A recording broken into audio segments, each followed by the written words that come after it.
Sir సర్వేలన్నీ కూడా కూటమి వైపు చూపిస్తున్నాయి, అన్ని సర్వేలు ఎక్కువ.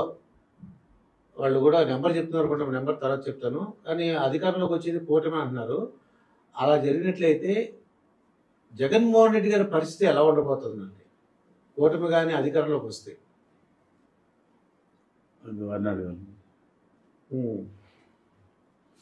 కూటమి అధికారులు రావడం అనేది ఇవాళ 95% కళ్ళ ముందు కనబడుతుంది. స్పష్టంగా నేను పోస్ట్ పోల్ సర్వీస్ చెప్పకూడదు, ఎగ్జిట్ పోల్స్ చెప్పకూడదు కాబట్టి మన అంచనాలు ఉంటాయి, వాళ్ళు ఎవరు చూసుకుంటారు. నా అంచనాల ప్రకారం నేను ఇక్కడ మాట్లాడాను, సంవత్సరం క్రితం వీడియో ఉంది, 6 నెలల క్రితం వీడియో ఉంది, 3 నెలల క్రితం వీడియో ఉంది.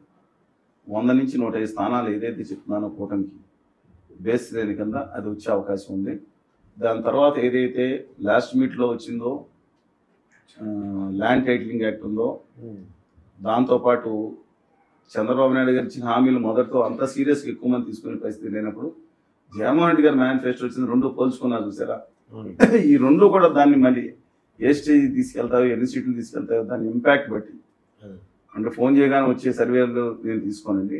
నా అంచనాల ప్రకారం అది 20 సీట్లకు ముందు తీసుకెళ్తాను, 32 సీట్ల ముందు తీసుకెళ్తాను, 105 స్థానాలు అప్రోచ్మెంట్ రావచ్చని కూటమికి నా అభిప్రాయం. ఇది అనేక చోట్ల తిరిగిన తర్వాత కూడా మనం మాట్లాడుకున్నాం.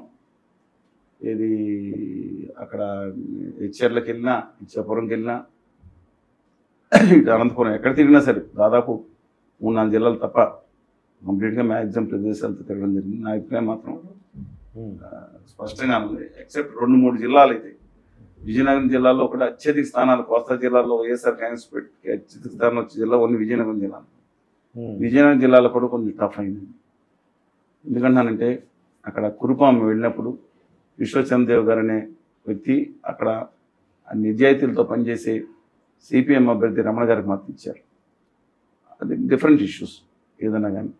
అందువల్ల అక్కడ రాష్ట్ర ప్రభుత్వం చేస్తున్న అన్యాయాల మీద పోరాటం కానీ ఏదైనా అక్కడ కూడా వాళ్ళు దేశం నెగ్గే అవకాశం కనపడతా ఉంది. బొబ్బిలి టఫ్ ఫైట్ జరిగింది. పెద్ద వేలందొర గారికి, అంటే శంభం గారికి, అలాగే సుజయ్ కృష్ణంగారావు గారికి అన్నారు. లాస్ట్ మీట్లో కూడా టఫ్. అది విజయనగరంలో ఆఖరిలో కూడా డబ్బులు ఫస్ట్ టైం కోట నుంచి డబ్బులు వచ్చి పెంచారంట. కోట నుంచి వచ్చిందే చంద్రబాబు నాయుడు గారు తెలియదు. అశోక్ గజపతి గారు అమ్మాయి ఆదిత్య గజపతి గారు బయట పంచారని చెప్తా ఉన్నారు. నిశ్చల గీత గారు ఏదైతే బాగా ఇంపాక్ట్ చూపిస్తారనుకున్నా చూపించలేదని నేను చూశాను, విజయనగరంలో చూశాను. కొంత ఉండొచ్చు కానీ బయట కనపడిన పరిస్థితి చెప్పగలుగుతాను. అందువల్ల డిఫరెంట్ మిగతా ఎస్కోట కూడా తెలుగుదేశం వచ్చేటట్టుంది. అందుకని చీపురుపల్లి అలాగే గజపతి నగర్ అన్నదమ్ములు ఇద్దరు, అలాగే మిగతా కొన్ని స్థానాల్లో తీసుకుంటే 4 నుంచి 6 స్థానాలు కూడా వైఎస్ఆర్ కాంగ్రెస్ పార్టీకి వచ్చే అవకాశం అక్కడ. అందుకని అభిప్రాయం అప్పుడు ఇప్పుడు మాకు మారలేదని 1 సీట్ ఏంటుంది. నెల్లూరు జిల్లాలో 60-40 లెక్కన ఉండే పరిస్థితి ఉంది, ఇంకా పెరగవచ్చు ఉంది. Different issue.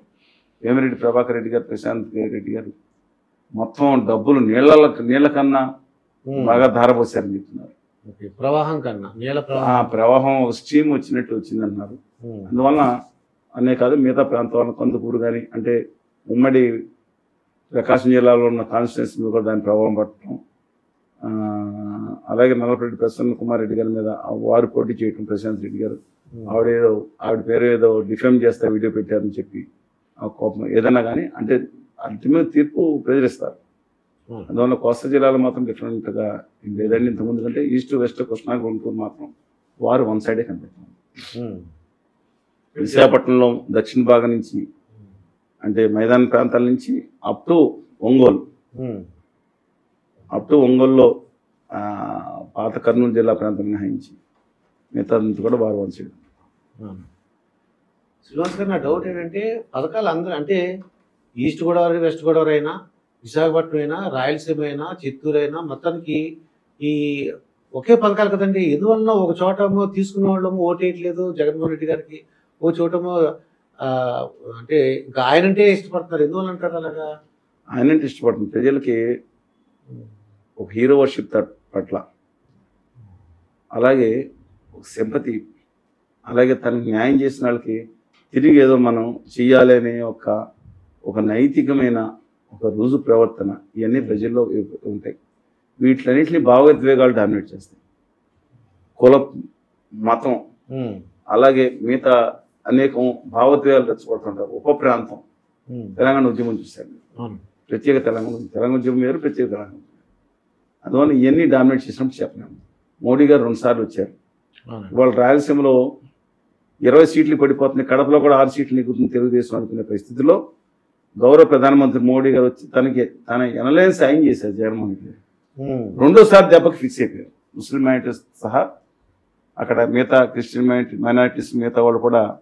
అలాగే మోడీ ఆంధ్రప్రదేశ్ చేసిన మోడీజీ చేసిన దుర్మార్గం, నయవంచిన, నమ్మక ద్రోహం ఇవన్నీ గుర్తుకొచ్చి మోడీ గారు వస్తే ఫస్ట్ గుర్తుకొచ్చేది అదే. తర్వాత చంద్రబాబు నాయుడు దేంట్లో సీనియరు, అవినీతిలో సీనియరు, భ్రష్టాచారంలో సీనియరు, ఏటీఎం వాడుకుందో ఆయన పోలవరాన్ని, ఇవన్నీ మాటలు గుర్తొచ్చింది. వాళ్ళ క్యాడర్ నమ్మరు, వాళ్ళు తప్పనిసరి అనుకుంటున్నారు తప్ప జగన్మోహన్ రెడ్డి గారి క్యాడర్లో ఆయన్ని అమ్మితే నమ్మొచ్చు, కానీ ఆయనకేసి బీసీ మైనార్టీలు ఎవరో కూడా ఎస్సీలు కూడా ఎక్కువ మంది మోదీజీ నమ్మరు. అందువల్ల మోదీజీ వచ్చి 2 సార్లు వచ్చి పడిపోతున్న అసలు పొత్తు పెట్టుకుంటేనే కూటమి గ్రాఫ్ పడిపోయింది. మళ్ళా వచ్చి జగన్మోహన్ రెడ్డి గారు తిట్టడం వల్ల మళ్ళీ జగన్మోహన్ రెడ్డి గారికి అక్కడ ముఖ్యంగా రాయలసీమలో కానీ మిగతా ప్రాంతాల్లో కానీ ఓట్లు పెంచి వెళ్ళారు.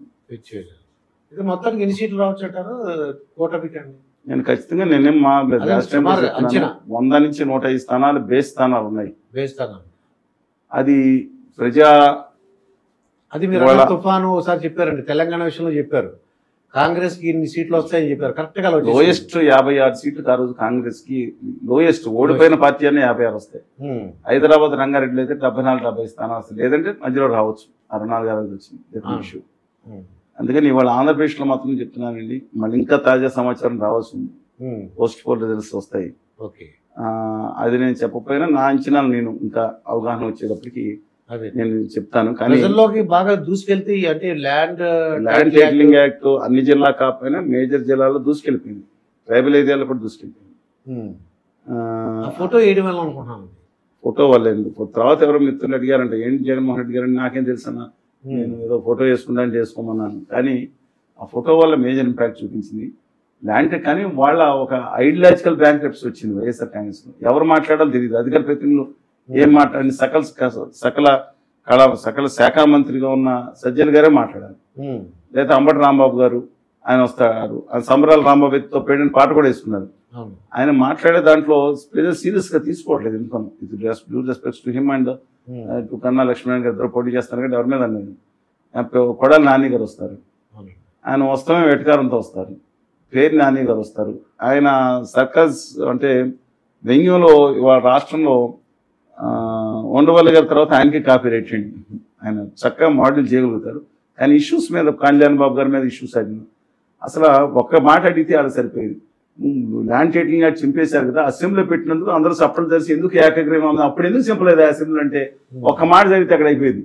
అలా అడిగేంత ఐడియాలజికల్ బ్యాంక్రప్సీ కూడా వచ్చేసింది. వైఎస్ఆర్ కాంగ్రెస్ పార్టీలో అహంకారం, ఎకేతత్వం, వ్యాపార తత్వం అన్ని పార్టీలు ఉండదు. దాంట్లో వచ్చేసి లెక్కలేనితనం, మనకి ఇవ్వాల్సింది మాట్లాడితే విరుసుపడతాం. కానీ మరి కాన్ఫిడెంట్ గా అంటే ఉన్నారండి జగన్మోహన్ రెడ్డి గారు అంటున్నారండి. ఏం ఇప్పుడు అద్భుతం, నేను రాజకీయాల్లో ఏది అసాధ్యం కాదండి. నా అభిప్రాయం స్పష్టంగా చెప్పాను. By and except Kurnool, Kadapa జిల్లాలు తప్ప అంటే ఎక్కువ సీట్లు వచ్చే అది షర్మిల గారు బ్రేక్ చేశారని చెప్తున్నారు.